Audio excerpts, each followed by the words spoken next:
All right, everybody, welcome back to another exciting, action-packed, dare I say, high-caliber episode here of the Crypto 101 podcast. I am your co-host, Bryce Paul, as always, joined by my good buddy across the country, Mr. Brendan Veeman. Brendan, how goes it today in the sunny state of Florida? Well, it's not so sunny today, but we're entering in the hurricane season, but everything's good, man. We're having a good time over here. The crypto market is on fire, and we're starting to see a little bit of fall in that pesky Bitcoin dominance that has been bugging the altcoin market for a little bit now. So all things considered, Bryce, I'm doing fantastic, and I'm stoked for another pod. Yeah, we'll definitely hunker down there. I guess, during these stormy seasons, you just don't want to go outside. But what better way to not go outside is just spend time inside crushing this bull market. There are so many exciting protocols and new networks that are coming out. And we have some incredible guests here on the show. I'm really excited to speak with Naoris Protocol founder and CEO, David Carvalho, as well as the Chief of Strategy, David Holtzman. We're graced with both of your presence, David and David. David Carvalho will say hi to you first so the audience knows which David you are, the CEO and founder, and then David Holtzman will go to you next. Awesome. Pleasure to be here. Hello, everybody. And Mr. Holtzman, how goes it? Everything's fine. Hello. I love it. No, we're excited to dive into Naris Protocol. You guys are doing some really incredible stuff in the sort of the cybersecurity world, and we want to just get acquainted with your backgrounds before we dive into the protocol. David Carvalho, give us a little brief on who you are and how you came to be the founder of Naris Protocol. Sure, I'll give you a quick one. So I'm originally from Portugal. My background is in cryptography and also in cybersecurity. So I've been a cybersecurity researcher for more than 20 years. I've been an ethical hacker for 25 years. And I've been global chief of security for a number of multi-billion-dollar companies, both in Europe and also in the UK, mainly kind of like highly regulated spaces, airports, things like this. And I've been advising a number of supranational institutions and also nation states on cyber warfare, cyber espionage, data protection, cyber terrorism mitigation, and many other areas that tend to be critical to countries, mainly under the European Union and the NATO umbrella. Wow. And it was in connection to these environments or these centers that former leaders of these areas thought this was a good idea. And I decided to leave corporate and dedicate this, which is now my life, to Naris Protocol. Wow. Incredible. So fighting off all the bad guys basically in cyberspace, it sounds like, as an ethical hacker and a national security advisor. I got to ask, just out of the gate here, what kind of keeps you up at night, knowing what you know about the underbelly of cybersecurity? Well, what keeps me up at night, there's two main areas. One is the fact that all cybersecurity in the world is centralized. So the whole world is a collection of single points of failure that are just waiting to be dominated or taken over, that will lead to access to everything they're connected to. And that's not changing unless Web3 becomes the backbone of this.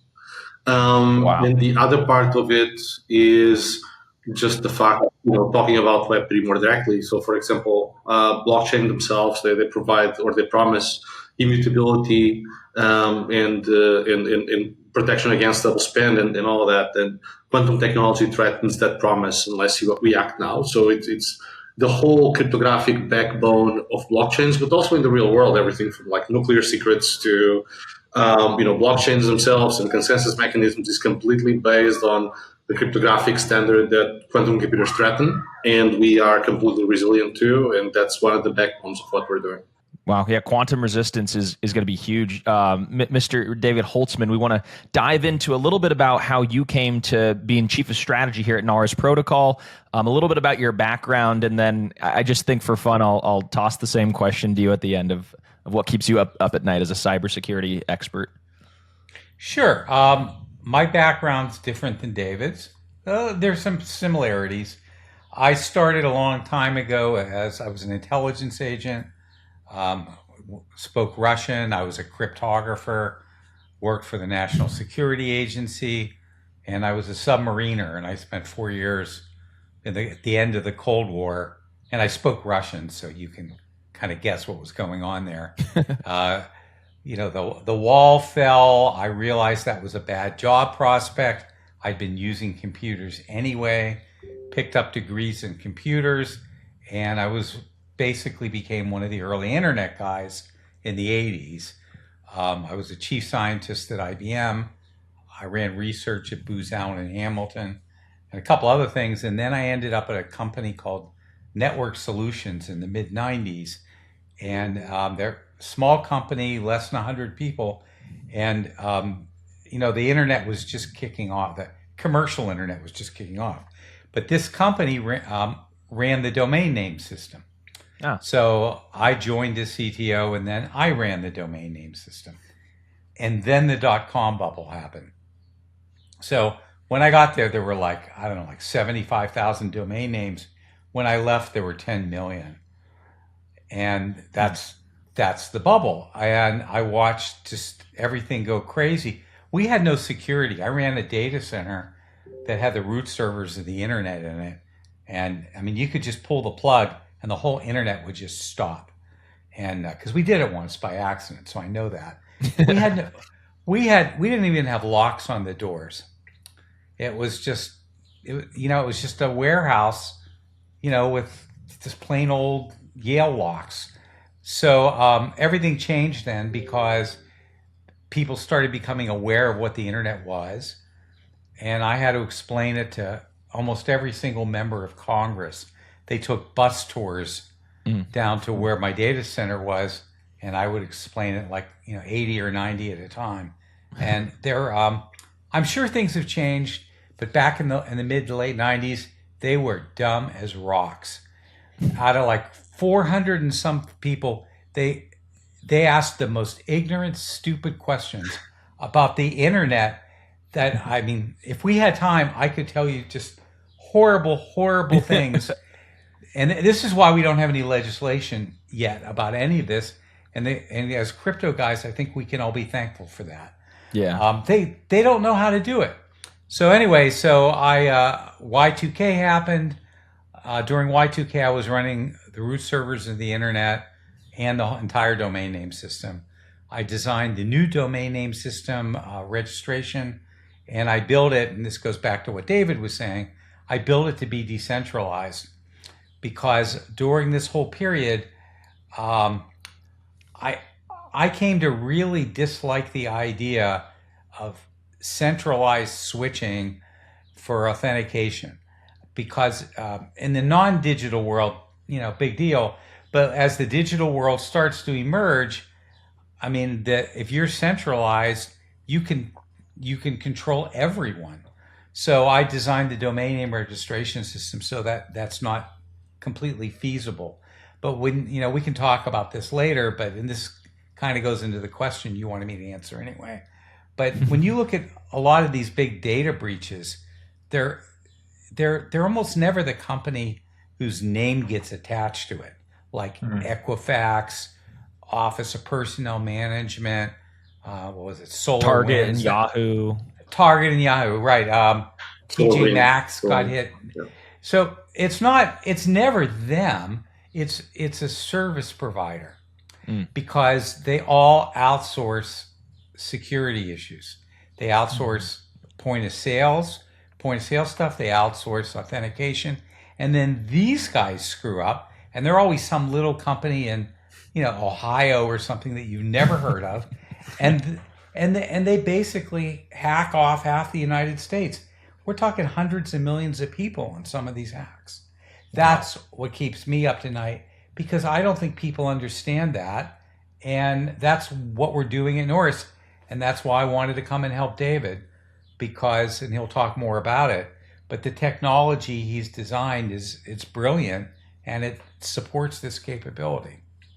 You're talking about traditional sort of cybersecurity relying on, and both of you guys have kind of alluded to this centralization factor that is just horrifying. And you're just we got to kind of wake up the average everyday person to the fact that there's so many security vulnerabilities in our banking system or e-commerce system or you name it. Pretty much everything relies on this internet architecture that's centralized. And I'll let both of you guys kind of take a crack at this from different angles. But how is decentralization, which is a core tenet of everything crypto related that we've talked on this podcast for 10 years? What is decentralization in this capacity, and why is it so much better for critical infrastructure? Well, mine is going to be philosophical and slightly anarchistic. Okay. So the whole centralization, decentralization thing, it's kind of a red herring, because what we're talking about underneath is the degree of governmental control over our lives. So centralized anything makes it a lot easier to control you. Blockchain, by its very nature, takes many, many things out of the hands of people who want to dick with it. And I think that's great. I mean, I would much rather have, symmetrical keys, have a private and a public key system where I control my own private key than have to give a password to Google or Microsoft or Amazon, because they are the government. I mean, in the 21st century, Elon Musk is the richest guy in the world. These people control everything. Mm-hmm. So I believe that it's a political thing, and it's a freedom thing. And if we want to be free and we want to have the ability to say what we're thinking and to own cryptocurrencies without having to report every single thing you have to the government, which is coming, you need decentralization. There's just no way around it. Oh, and by the way, as an added benefit, when you add smart contracts in on blockchains, you're basically getting rid of about 80% of all the lawyers. Which is a good thing. I said there's a little bit of anarchy in that answer, but. What's your take, Mr. Carvalho? Well, I'm pretty much aligned with everything David said. I would be happy to press the libertarian anarchist part of it as well more, but I'll just give it a little bit, maybe a different perspective, and explain a little bit the context of Naris protocol and why. So the reason why is important, because as I mentioned before, every system, every piece of hardware, every application, every service, every API, anything that does anything digitally is a centralized thing, unfortunately. So blockchains themselves, they are not magical, right? They don't operate in the atmosphere, on top of nothing, right? They are running on top of centralized systems themselves. So they're running on servers in the cloud, on validators on people's homes, whatever, right? These are all central points of failure to the environments where they operate. They can be hacked, keys can be stolen, the same thing with wallets, same thing with exchanges, so on and so forth. There's no difference between the centralized environments and this, because these are centralized environments. The only difference is that blockchains are the decentralization side of things under consensus, and under a strong cryptographic standard that right now is under threat because of quantum, right? And its very backbone or foundation. So that's a good idea, and that's much better than centralization. But the principle is that every device is a single point of failure to everything it is connected to is a very bad principle, right? And that hasn't changed ever. So I think for the first time we have the opportunity to change this primitive, let's say, this fundamental issue by applying a very resilient post-quantum cryptographic standard on top of everything that runs. That could be hardware, could be software, could be anything, and we can prove its state for the first time under consensus. So as it is operating, for example, say a wallet, and I want to make transactions with this wallet or make logins with the wallet, or it could be a banking application, could be anything. You want it to be in a trusted state as it operates, right? And you want that to be transparent and very resilient. So that's really what the Naris protocol has created. We are a sub-layer 0, we call it the sub-zero layer, post-quantum infrastructure for Web3 and Web2. So it's a native Web3 infrastructure that was designed to secure the entire blockchain stack as we know it, and also outside of blockchains, because any digital system is a potential blockchain with our ecosystem, from future quantum threats and existing centralized threats. So without requiring any hard forks. So that means that any other chain can actually use this without going back and hard forking and making every transaction since the beginning of time, and many other complexities. So we combine kind of like the decentralized ethos of Web3 with real world proven security principles that are the most mature areas, obviously backed by a number of NATO level, let's say, commands, let's say, or directions, or mandates. Basically, the technology itself, it meets the toughest standards in the real world, which is something that blockchains are missing, because in general, even if you look at, say, fundamental cryptography in blockchains, we're looking at like 256 bits, which is 32 bytes, right? If you multiply or divide by 8. That's really low, even compared to, for example, your traditional VPN at home, which will probably be working at, I don't know, RSA 2048, so which is 10 times more. And of course, there is the consensus mechanism that makes it more resilient. However, when quantum comes into the picture, all of that goes out of the window, right? And the consensus mechanism doesn't matter anymore, because the fundamental cryptography that's maintaining the blockchain and signing the transactions and all these things is at threat, right? It's under risk. And so our focus is on empowering Web3 through this technology to be the backbone for everything, from on-chain finance to real-world enterprise applications, supporting security through Web3. So that basically any centralized or decentralized infrastructure becomes exponentially more resilient through Web3, even without knowing that Web3 is present, right? Mm-hmm. So the objective is to make every application, process, service, piece of hardware part of a consensus that validates the state of every other, right? In a very resilient post-quantum way. Oh, I'm sorry. I just wanted to add a small thing on what he said. The looking at business and economics, it's not going back again. So this Web 2, Web 3, distinction we're talking about, we're close enough we can talk about it now. Web 2 is going away. And quantum is coming in, whether we like it or not, and that means post quantum is coming. So, you might as well deal with it, and that's kind of part of the message. And most of the small governments we've talked to actually completely get this, which I think is fascinating, and that we've had a lot of success. David's on the road all the time dealing with these guys. And it's because of that. So it's inevitable. I'm curious, how far away do you think that quantum computing is? Because it seems like different people in this space have a different idea of, maybe this is farther, maybe this is closer than we think. I've seen people say maybe 15 years on the short side, maybe 30 years on the far side. But then, with AI, you have to think that timeline and that process has accelerated. So I have a much more aggressive view about that. So I published some papers on the area. Obviously we are very well connected to a number of, agencies that work with us, and they also have intelligence about these sort of things. Obviously, I'm not going to reveal details, but the fact is that we're a lot closer. Like if you look a lot, when I say a lot, is like caps lock, a lot.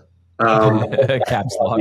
Yeah. Like if you look, for example, at most tier 1 countries, and their 2030 plans, and from a technological perspective, they all include quantum in some way. They include quantum resistant. They include quantum cryptography. They include quantum. And even the US and the European Union, very recently, the last year and again this year, they have passed laws saying that all government-connected entities that work with the government need to be post-quantum resilient by 2030. But this is what's public by 2030. What's private is a whole different story.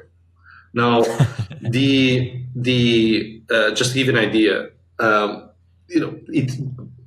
Xi Jinping himself said quantum is a strategic technology for this country, and it's not by chance that China is investing more in quantum than they are with, for example, with their nuclear program, and that tells you how strategic that is, right? And it's the same kind of investment from the U.S. and Europe combined. What's happening in China.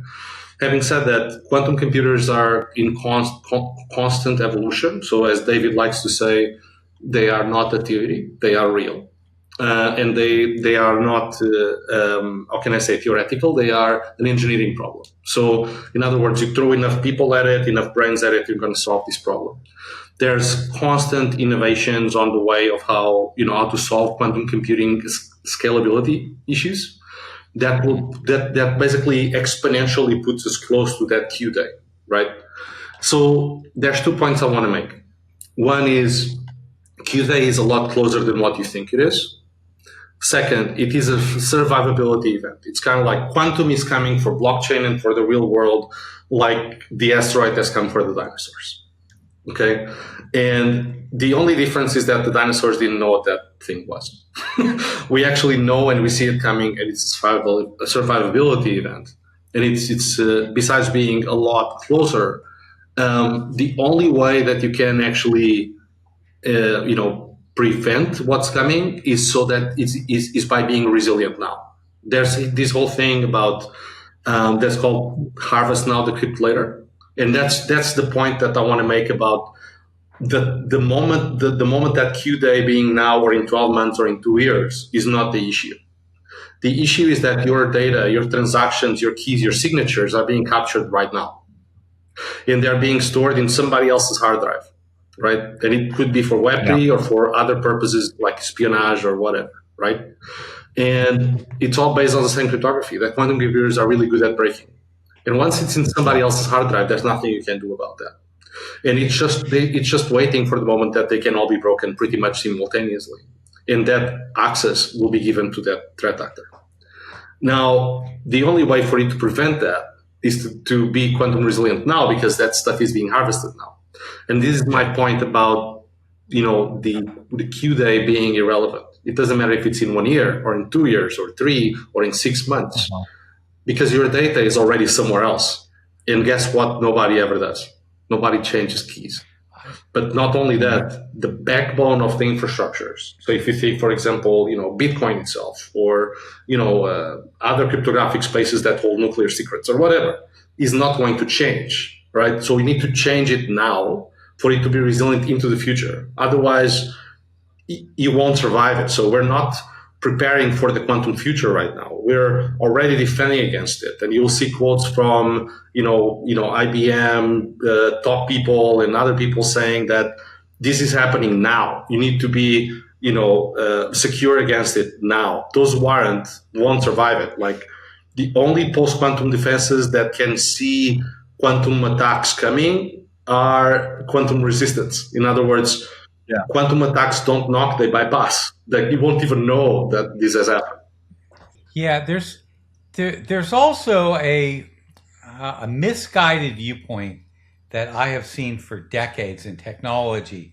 And this misguided viewpoint is that technology increases linearly.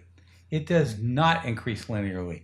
It has jumps, right? Mm-hmm. And a perfect example of that is the whole generative AI stuff.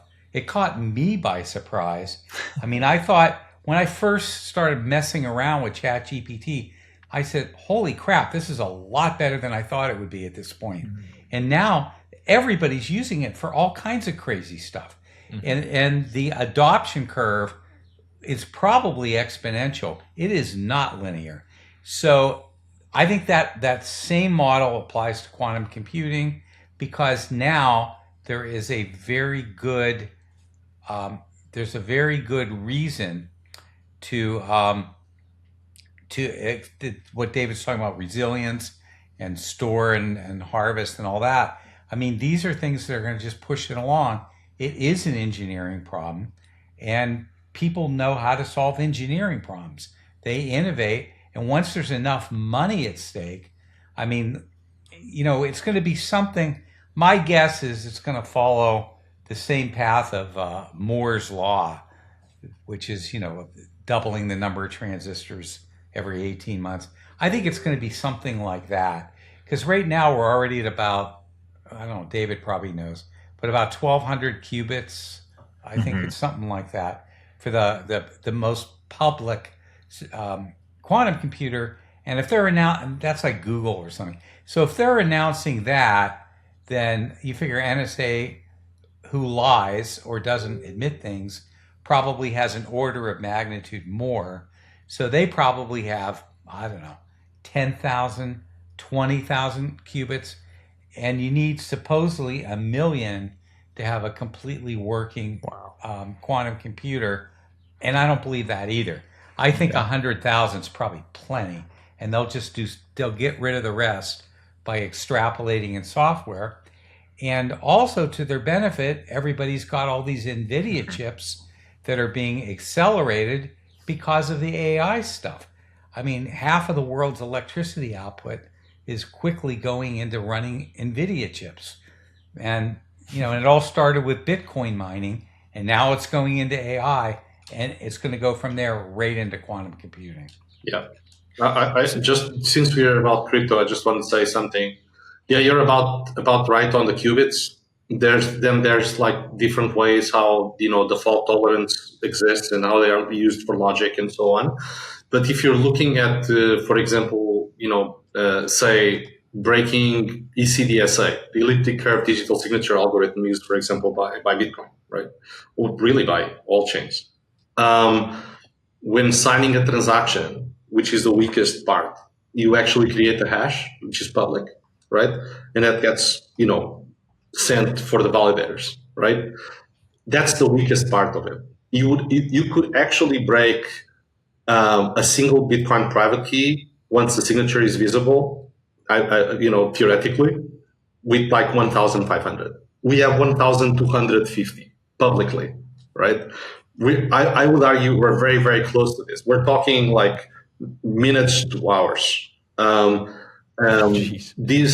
So assuming that one logical qubit is like 1,000 or 10,000 physical qubits because of error calculation, and that the algorithm, right, there's Shor's algorithm, there's other algorithms that are potentials too. And I'm sure your point, Bryce, about AI was pretty good, because AI is going to get us better algorithms, right?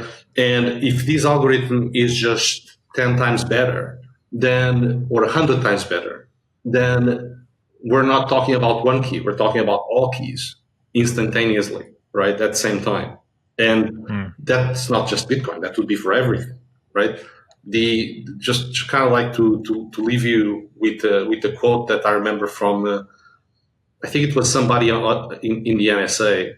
The impact of adversarial use of a quantum computer would be absolutely devastating to all national security objectives and our nation and any existing sub-processes. So, critical infrastructure, power, whatever. It would be equivalent to like an EMP attack potentially, or worse.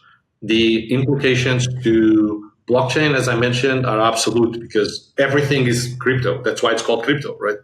Everything is cryptography.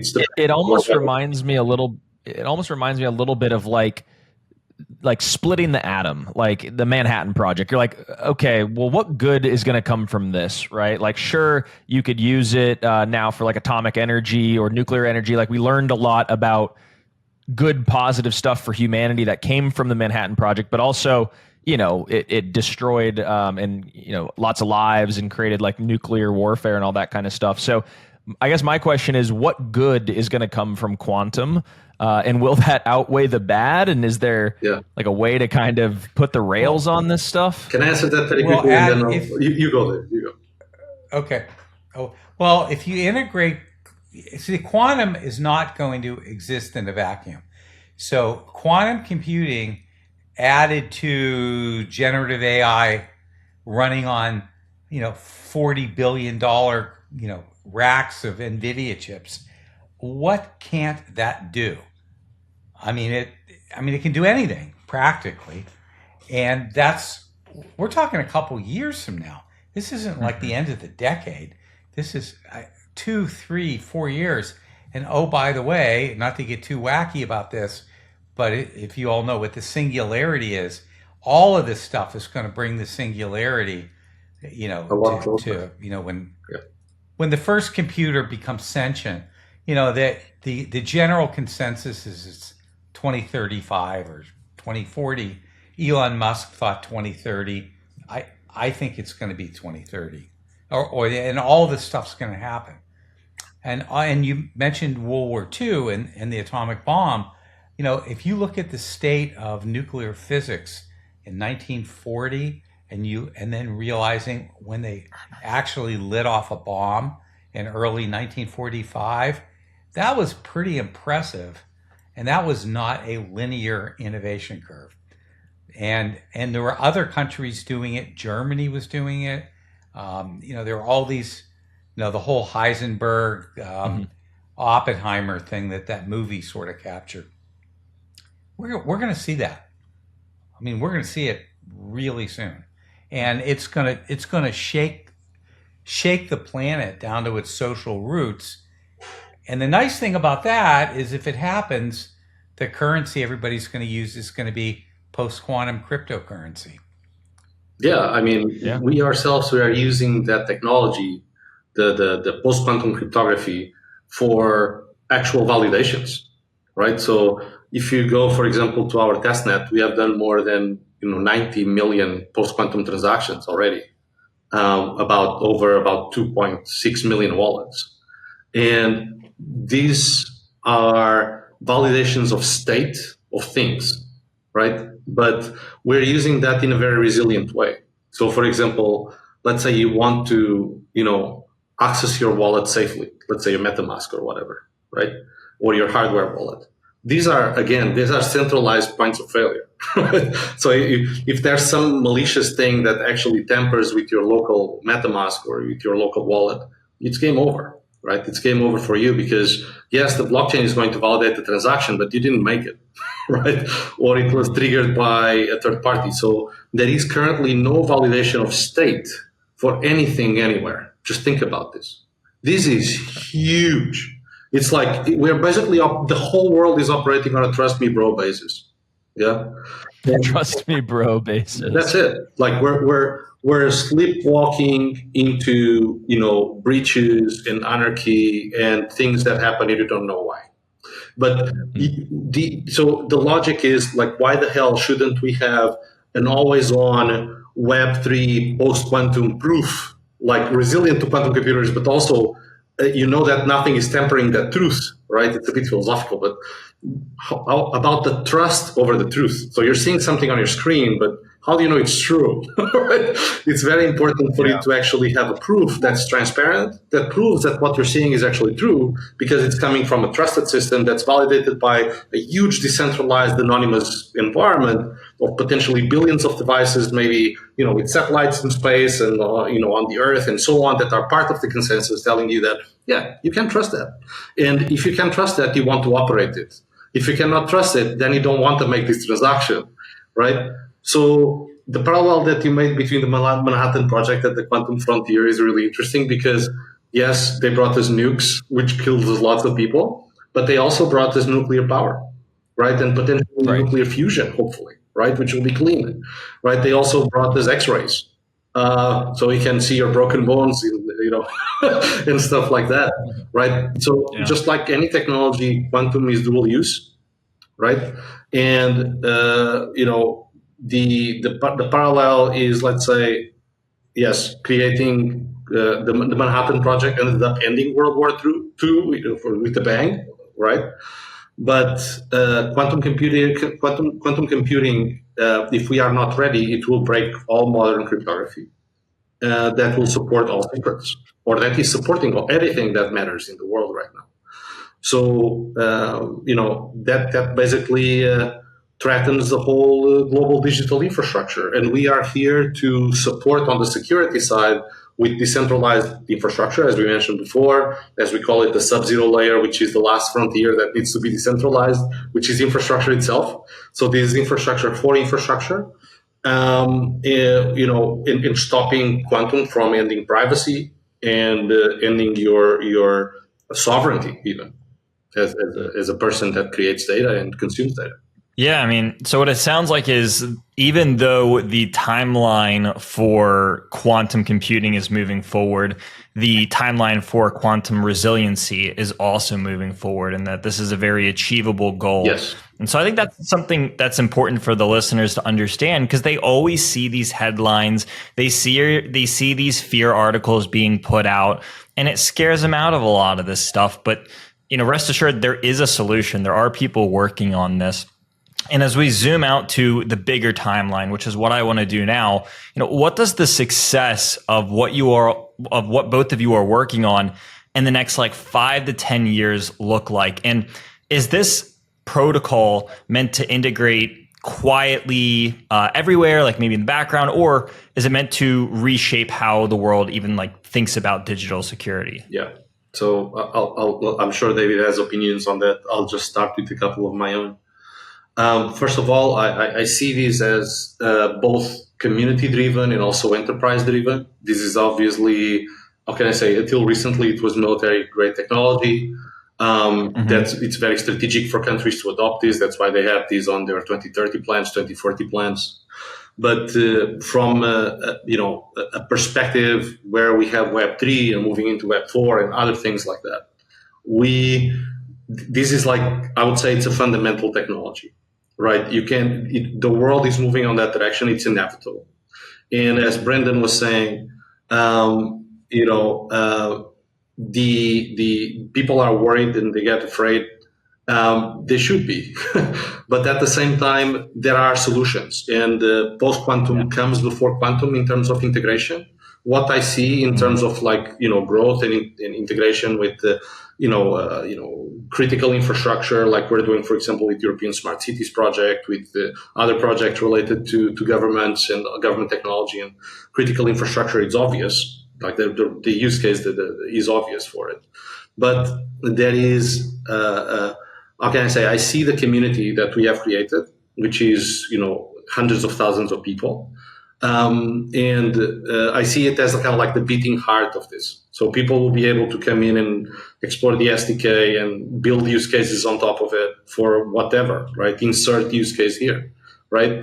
And that will lead to an explosion of capability. So what I envision is in 4 or 5 years is tens of millions. We already have almost 1 million nodes, but so right now we are the biggest Web3 infrastructure on top of centralized, we're decentralizing things. These were computers that were centralized and now they are part of Web3 infrastructure in the world. And what I expect in 5 years is to have hopefully billions of devices participating. That will add to the resiliency of everything that humanity wants to do. And as civilization evolves further, and maybe we'll go to Mars and go to the moon again and all these things. These should be nodes. They shouldn't be points of failure. They should be all communicating and validating each other, right? So this is what I see, and the people, the community that is driving this, they're going to be the beating heart of the whole ecosystem. They're going to be the anonymous validators that are going to maintain all of this running. Again, this is a Web3 backbone for a world that is already decentralized physically. They just don't know about it, or they're doing it wrong, right? So yeah, that's what I would say. I love it. I'm curious if a Coinbase, for instance, was using Naris protocol, would they have been able to avoid any of the recent breach? Because I know that recent breach kind of hits close to home for the crypto industry, as many people were affected by sort of a central point of failure.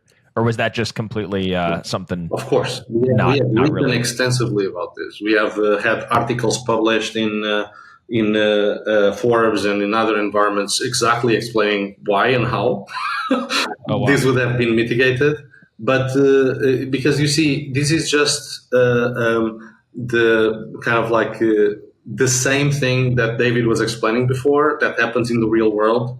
I mean, outside of blockchains over and over and over again. Because again, these are centralized environments that, yes, they have blockchains, but the blockchains themselves and their environments are centralized that are serving the things, right? So yes, there is a key somewhere to be stolen, a system that needs to be infiltrated locally, right? Or some exploit that needs to happen to a single system that leads to everything being taken over laterally and vertically. And then you don't really own anything anymore, right? But again, the issue is the point of failure.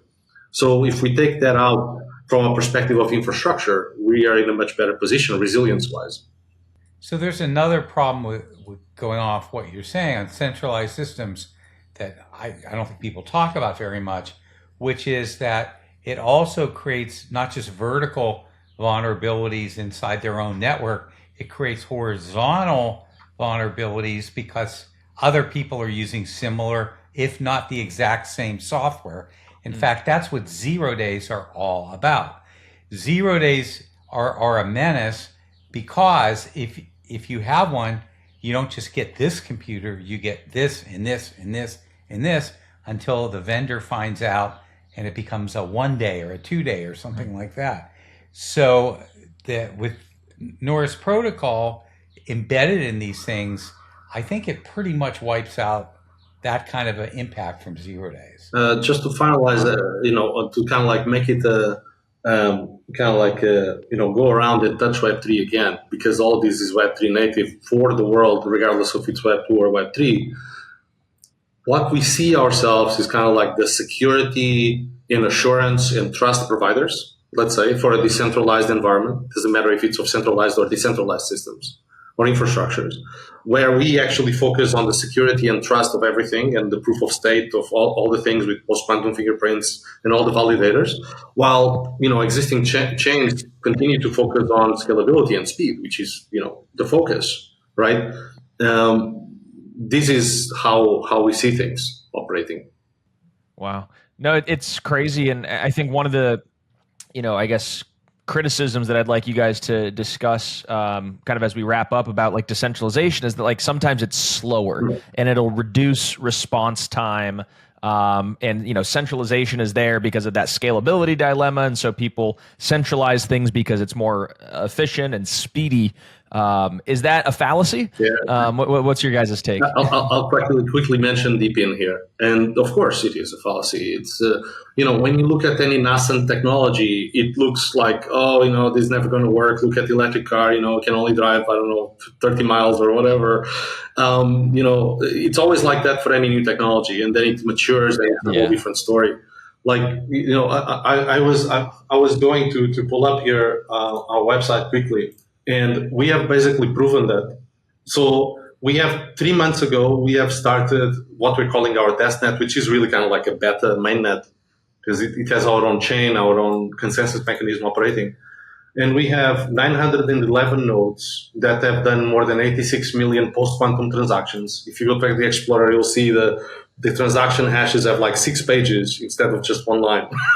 So these are post-quantum hashes. If you haven't never seen one, you can go there and check it. And we have, under this environment, which is a decentralized space, mitigated almost 500 million threats just with this specific use case. So we have, just to give you an idea, this is in 3 months. That's more threats mitigated than $100 billion companies out there. I'm not going to mention their names.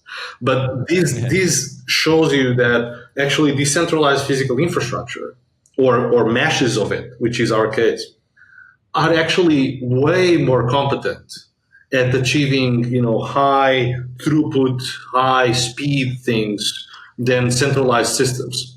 Like if you look, for example, there's so many projects right now, for example, dealing with like distributed storage and computation for AI and many other things also on the DeepIn space. And you can see like it's so much more efficient. Like it costs you like 100 times less to do the same computation with distributed computation of the participants than it costs you to go to the cloud and do it, right? And the people are still paying for electricity and still they're making money. So it's already happening. So also, if you look at, say, the early days of computing, like the first 30 years, if you look at the algorithm for data retrieval, it was linear and it was really slow. And it got slower and slower and slower. And then people came up with this concept of having cache, and then you have a hit ratio. So and the same thing happened to the internet, because the internet got really slow about 3 years after it started, and then companies like Akamai came up and started putting edge storage around the internet. So you don't really go to the website you're trying to go over 90% of the time because it's cached somewhere. The same thing's going to happen.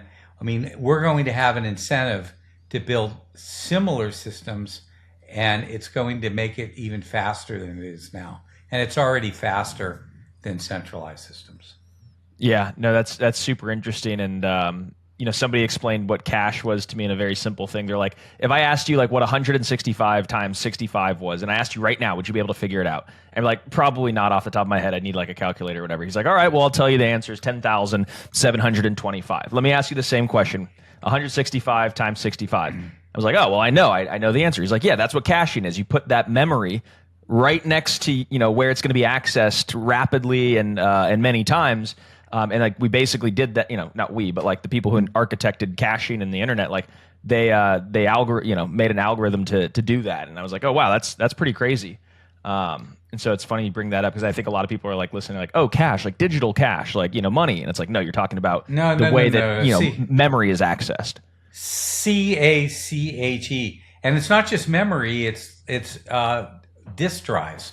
So if you look at almost any computer, and you actually analyze how many times it's really going to a disk when you think you're going to the disk, the hit ratio on those things, I don't know, 96, 97%. So that means 96% of the time, whatever you're asking for is already cached.